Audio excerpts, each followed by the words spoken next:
The envelope was sitting on the kitchen counter when I got home. That's what I keep coming back to. Not the words inside it, not what happened after. Just that plain white envelope, face down on the counter, next to a half-empty coffee mug that had gone cold hours ago. My wife's handwriting on the front. My name. Just my name, like I was a stranger she was corresponding with. I'm 54 years old. I've worked the same job for 26 years. I coached Little League for 8 seasons. I've never missed a mortgage payment, and the worst thing I ever did in my marriage was forget our anniversary twice. Both times in the early years, before I wised up and put it in my phone. I am not the kind of man interesting things happen to. I am exactly the kind of man who comes home to an envelope on the counter and thinks, probably a bill she forgot to tell me about. I poured myself a glass of water before I opened it. I remember that detail because it strikes me as absurd now. Standing at the sink, running the tap, taking a long, slow drink like it was any other Tuesday in October, then picking up that envelope and sliding my finger under the flap. She wasn't home. I noticed that the moment I walked in. The particular quality of quiet that a house has when it's been empty for hours, not minutes. Her coat wasn't on the hook. Her keys weren't in the bowl by the door. I assumed she was at her sister's place. She went there sometimes after work, stayed for dinner, came home around 9. The letter was 2 pages, handwritten, front and back. Small, careful handwriting. She'd clearly written it more than once. You could tell there were no crossouts, no ink blotches, no words squeezed in at the margins the way they are when you're writing something fast and emotional. This had been drafted, revised, copied clean. I read it standing at the counter. I read it again sitting at the kitchen table. The third time I read it, I was looking for something I might have misunderstood. I hadn't misunderstood anything. My wife of 22 years had been having an affair with a man named Stuart. He was a colleague of hers. They worked in the same department at the hospital, had for almost 3 years. The affair had been going on for 14 months. She was sorry. She was confused. She still loved me. But something had been missing for a long time. She didn't want to keep living a lie. She had moved some things to her sister's for now and thought it was better if she gave me space to process. That was the word she used, process. There was a postscript at the bottom of the second page, written slightly smaller than the rest, like she'd almost left it out, like she'd gone back and forth about whether to include it. She was 8 weeks pregnant. I set the letter down on the table and looked at the wall for a while. The thing about a moment like that is that your brain does something strange. It doesn't break down. It doesn't go white with shock the way it does in movies. Mine just kept working. Kept running its little calculations. It noted, for instance, that she and I had not been intimate in 4 months, that she had been more tired than usual lately, that she had started keeping her phone face down on the nightstand, that she'd mentioned Stuart's name twice in passing over the past year, once as someone who'd covered her shift, once as someone who'd organized a fundraiser at the hospital, and I had filed both mentions away in the drawer where I keep things that don't require my attention. I had a lot of things in that drawer, it turned out. I didn't call her. I didn't call anyone. I heated up a can of soup I found in the back of the pantry, ate it standing over the sink, and went to bed at 9:15. I lay there in the dark for a long time, staring at the ceiling, and I thought about the fact that somewhere on the other side of town my wife was sleeping under her sister's roof, and she was carrying another man's child. And she had taken the time to write me a carefully revised letter about it, rather than look me in the face. I thought, she knew I wouldn't make a scene. And then I thought, she was right. And then, sometime before midnight, I made a decision. Not an angry decision. Something quieter than that, something that settled into my chest like ballast. I was going to take care of myself now. My wife's name is Patricia. We met in our early 30s, married at 32 and 33. She's a surgical coordinator at the regional hospital. Smart woman. Organized. Good at managing complicated things. Schedules, people, logistics. I always admired that about her. I'm the opposite. I'm a structural engineer. I work with systems that have rules. Load-bearing calculations, material tolerances, failure thresholds, Load-bearing calculations, material tolerances, failure thresholds. You know exactly how much pressure something can take before it gives. I had apparently not applied any of that to my marriage. Stuart, I would later learn, was a radiology tech, 41 years old, divorced once, no children. He and my wife had started working closely together when the hospital reorganized departments 2.5 years ago. He'd asked her to coffee to welcome her to the new unit. Then lunch. Then, apparently, everything else.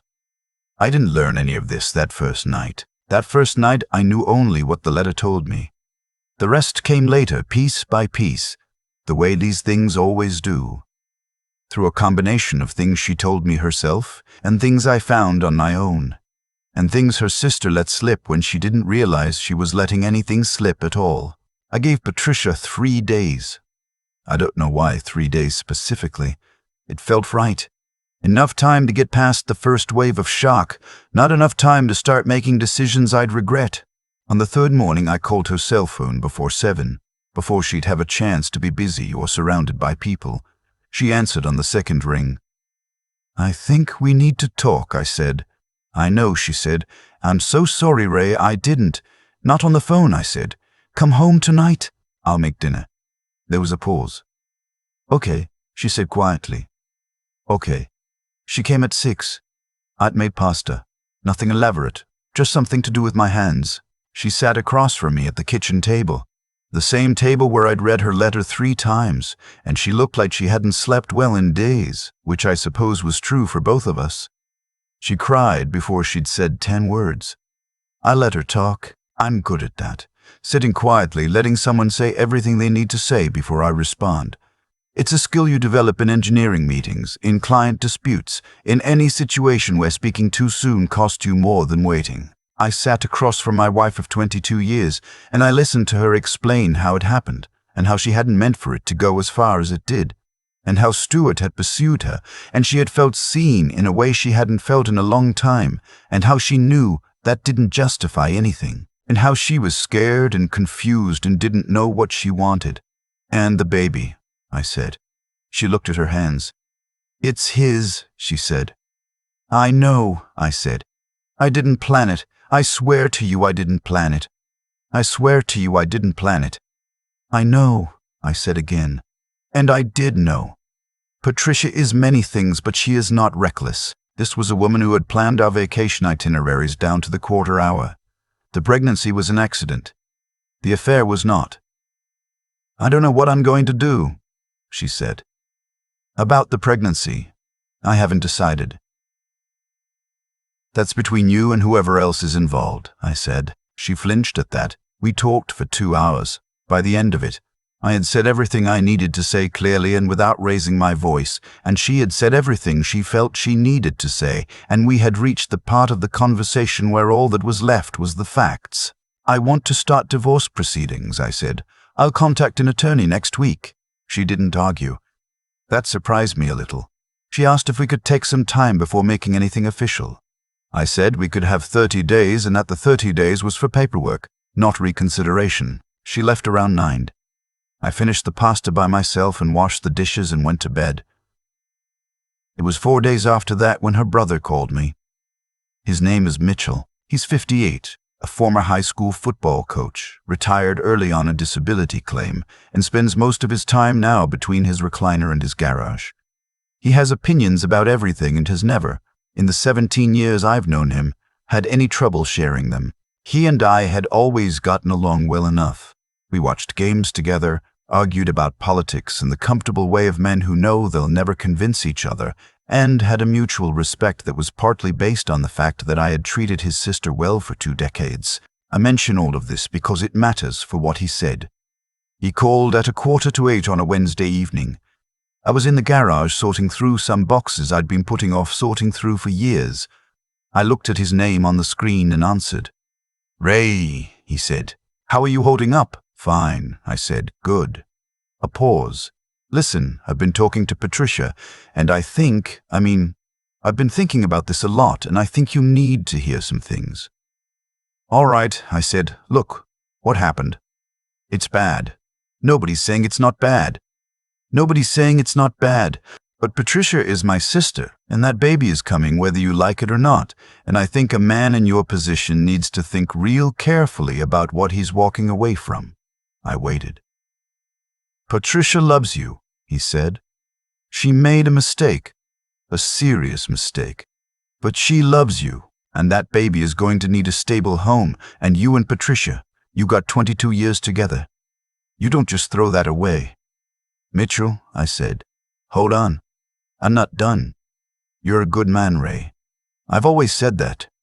And a good man is bigger than this. A good man doesn't walk out on his family when things get hard. You could be the bigger person here. You could show Patricia and that child what it means to have a man with integrity in their corner. That takes real strength, Ray. That's not weakness, that's character. I let him finish.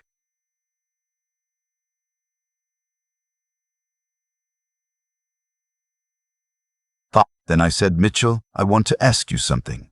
Okay. If Patricia had done to you what she did to me, if it was your wife, 14 months, someone from work, a baby on the way, what would you do? Silence. That's a different situation, he said finally. How? I said. He didn't answer that. He shifted instead, went back to talking about family and strength and doing the right thing, and I stood there in my garage next to a box of old tax returns and listened to my brother-in-law explain to me what my obligations were. When he was finished, I said, I hear you. I want you to know I heard everything you said, and I want you to know that none of it changes anything. He got quiet. You've been a good brother-in-law, Mitchell, I said. I mean that, and I'll always think well of you. But what Patricia did isn't something I can set aside, not because I'm not capable of forgiveness. I am. But forgiveness and reconciliation aren't the same thing. I can forgive her and still understand that this marriage is over. He tried a few more angles. I let him. When we hung up, I stood in the garage for a minute, and I felt something I hadn't expected to feel. Calm. Not the numb, shocked calm of the first few days. Something clearer than that. The calm of a man who has looked at the load-bearing calculations and accepted what they tell him. The call from her mother came 2 days later. My mother-in-law is a 71-year-old woman named Dorothy who lives 40 minutes outside the city and runs a small garden that she takes more seriously than most people take their careers. She is not a mean woman. She's not manipulative in the way that some mothers-in-law are. She doesn't play games, doesn't withhold or maneuver. She is simply a woman who loves her daughter fiercely and who, when faced with evidence that her daughter has made a catastrophic mistake, defaults to fixing it. She called on a Friday morning. I was making coffee. Raymond, she said. She's always called me Raymond. No one else does. I need to talk to you about my daughter. Good morning, Dorothy, I said. I know this has been terrible, she said. I know Patricia hurt you badly. I'm not going to pretend otherwise, but she's my daughter and she's scared and she's going to have a baby and she needs her husband. She needs support, I said. That doesn't have to be me. Raymond. Her voice went softer. I've known you for almost 20 years. You are a good man, one of the best I've seen. Please don't let this destroy 2 decades of something real. People make mistakes. Patricia made a terrible one. But she loves you. She has always loved you. Don't you think she deserves the chance to prove that? I set my coffee mug down. Dorothy, I said, I love you. I've always respected you, so I want to be honest with you because you deserve that. Patricia didn't make a mistake. A mistake is misremembering a dinner reservation. 14 months is a decision. A sustained, deliberate, repeated decision. And a pregnancy, that's not something I can be a partner to. I can't build a future around that situation. I need you to understand that this isn't about anger. I'm not angry.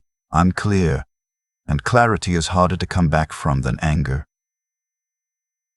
She was quiet for a moment. Then she said, I don't know what else to say. You don't have to say anything, I said. Just tell her she can call me if she needs to talk about the practical things. I'll be fair. I'll always be fair. We said goodbye. I poured my coffee and sat at the kitchen table and looked out at the backyard, at the oak tree I'd planted when we bought the house 19 years ago. It was bigger now than I'd expected it to get. Some things grow faster than you think. What nobody in Patricia's family knew, what Patricia herself didn't know, was that I'd spent the 3 weeks since she left quietly and methodically doing what engineers do when a structure fails, documenting, assessing, preparing. I had contacted a divorce attorney the week after Patricia came for dinner. A friend of mine from a former job had used her and described her as thorough and fair, which were exactly the qualities I wanted. We met twice before any of this became official. I had pulled together every financial document we had, joint accounts, retirement accounts, the investment account we'd started 8 years ago, the life insurance policies, the deed to the house, both our vehicles, everything. I'd organized them in a folder, made copies, put one set in the safe deposit box at the bank. I had also, and this is the part that required me to think very carefully about what kind of man I wanted to be, made sure that my own finances were positioned correctly. I didn't hide money. I didn't move things around in ways that would look suspicious or underhanded. I just made sure I understood exactly where everything stood, so that no one could reframe the situation in a way that left me disadvantaged. My attorney had advised me on what was appropriate, and I followed her advice to the letter. 26 years in engineering taught me something. Preparation is not cynicism. Preparation is how you protect people, including yourself, when things go wrong. The people who get hurt worst in a collapse are always the ones who assumed everything would hold. The divorce process took several months. Patricia and I were largely civil throughout. She had decided to continue the pregnancy. Stuart, from what I understood through the few things Patricia mentioned and the even fewer things I chose to ask about, was apparently less committed to the situation than she had hoped. I did not consider that my problem to solve. We split the house equity fairly. I kept my retirement accounts. She kept hers. The investment account was divided. I bought out her share of the vehicles and she got a newer car with some of the equity. My attorney was thorough. Patricia's attorney was reasonable. There were no wars. The final paperwork was signed on a Thursday afternoon in February. I drove home, stopped and picked up a sandwich from the deli near the office and ate it at the kitchen table. My kitchen table, now. My house for another 4 months until I figured out whether I wanted to sell it or not. The oak tree in the backyard had lost its leaves for the winter. The branches were bare and angular against the gray sky.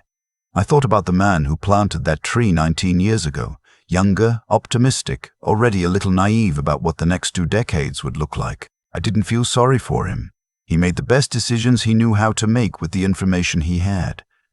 I've thought a lot, in the months since all of this, about what people mean when they say be the bigger man. Mitchell meant it as a way of talking me into accepting something no reasonable person should be asked to accept. Dorothy meant it as love, which I understood and didn't resent. But the phrase itself, the bigger man, it assumes that the measure of a man's size is how much he can absorb, how much he can take, how many times he can choose to swallow the thing in front of him and call it dignity. I have a different idea about that. I think the bigger thing, the harder thing, the thing that actually takes something out of you to do, is to look at the situation clearly and tell the truth about what you see. Not to perform anger, not to retaliate, not to make the other person suffer to prove a point, just to see clearly and to act accordingly, and to not let anyone tell you that your clear-sightedness is a character flaw. I moved into a smaller place in March. 2 bedrooms, a decent kitchen, a small backyard with no trees yet. I planted a Japanese maple in April. It's about 4 feet tall right now. I don't know how big it'll get. I started going to the gym 3 mornings a week, which I hadn't done consistently since my 40s. I have coffee on Saturday mornings with a friend from the office, and we talk about work and sports and sometimes nothing in particular. My daughter, she lives in Seattle with her husband and my 2 grandkids, calls me every Sunday, and I look forward to it more than I've looked forward to most things in years. I am not unhappy. That surprises people when I say it. They expect bitterness, or at least a longer recovery. But there's something about having handled a hard thing cleanly that takes the weight out of it. The mess isn't in me. I didn't create it. I just had to decide whether to carry it. And I decided not to. A while back, my daughter asked me how I was doing. Really doing, she said, not just the Sunday version. I told her the truth. I told her it was strange and sad, and sometimes I drove past the old house and felt something I didn't quite have a word for, but that mostly I felt like myself again. Like I'd gotten back to something I'd been drifting away from for years without quite noticing the drift. She was quiet for a moment. Then she said, "Dad, I'm proud of you." I don't have a lot of dramatic things to say about that. It meant everything. I'm 54 years old. I planted a maple tree in my backyard this spring. I make my own coffee in the morning and I eat dinner at my own kitchen table, and sometimes I sit in the quiet of my living room in the evening and think about how much lighter a house feels when you're not carrying something you were never supposed to carry. That's not a tragedy. Not even close. Some things you lose. Some things you get back. And some things, it turns out, were yours all along. You just forgot to hold on to them. I've had a lot of time to think about what actually happened. Not just to my marriage, but to me. The version of me that walked into that kitchen, saw a white envelope on the counter and poured himself a glass of water before opening it, like it could wait. Like nothing was on fire yet. The truth is, things had been on fire for a long time. I just wasn't looking at the smoke. That's the first thing I'd tell anyone going through something like this. Not watch your spouse. That's not it. It's watch yourself. Watch the drawer where you file things away because they're inconvenient to think about. Watch the moments when you choose comfort over clarity. I chose comfort for years. Patricia's name coming up in conversation. The phone face down on the nightstand. The particular way the house felt different without me being able to name why. I filed all of it, told myself I was being rational, told myself I was trusting my wife. What I was actually doing was protecting a version of my life that had already quietly stopped being real. The consequences of that weren't punishment. They were just math. You subtract attention from a marriage long enough, you don't get to be surprised when the math stops working. I'm not saying Patricia's choices were my fault. They weren't. What she did was her decision, fully and completely, but I had my own accounting to do and I did it honestly, and that accounting made me a different man coming out of this than I was going in. Mitchell calling me to talk about strength was the strangest part of all of it. Not because he was wrong about strength, he just had the direction reversed. He thought strength was absorption, taking the hit and staying standing, and I understand that. I used to believe something close to it myself. But what I learned, what those months taught me in a way nothing else could, is that real steadiness isn't about how much you can hold. It's about how clearly you can see and how honestly you can act on what you see. I didn't leave Patricia to punish her. I left because I looked at the situation with both eyes open and told myself the truth about what I found. That's not anger. That's not pride. That's just honesty. The kind that costs something. The kind that requires you to give up the story you wanted in exchange for the life that's actually in front of you. Dorothy called me Raymond, same as she always had. And I heard real love in her voice even while she was asking me to do something I couldn't do. That's the hardest part of these situations. The people who love you are not wrong to love you, and they're not wrong to want things to hold together. They're just asking the wrong person to pay for it. I planted a maple tree in April. It's small right now. I water it on Sunday mornings before my daughter calls, and I think about the oak tree in the backyard of the old house, the one I planted at 35 without knowing what the next 20 years would look like. Both trees got planted by the same hands, but I'm not the same man who planted the first one, and I think that's the whole point. You don't come through something like this unchanged. But changed doesn't have to mean broken. It can mean clearer. It can mean lighter. It can mean finally, after a long time of carrying weight that was never really yours to carry, just being a man who knows who he is, sitting in his own kitchen, drinking his own coffee, watching something small and green grow in the backyard. That's enough. More than enough.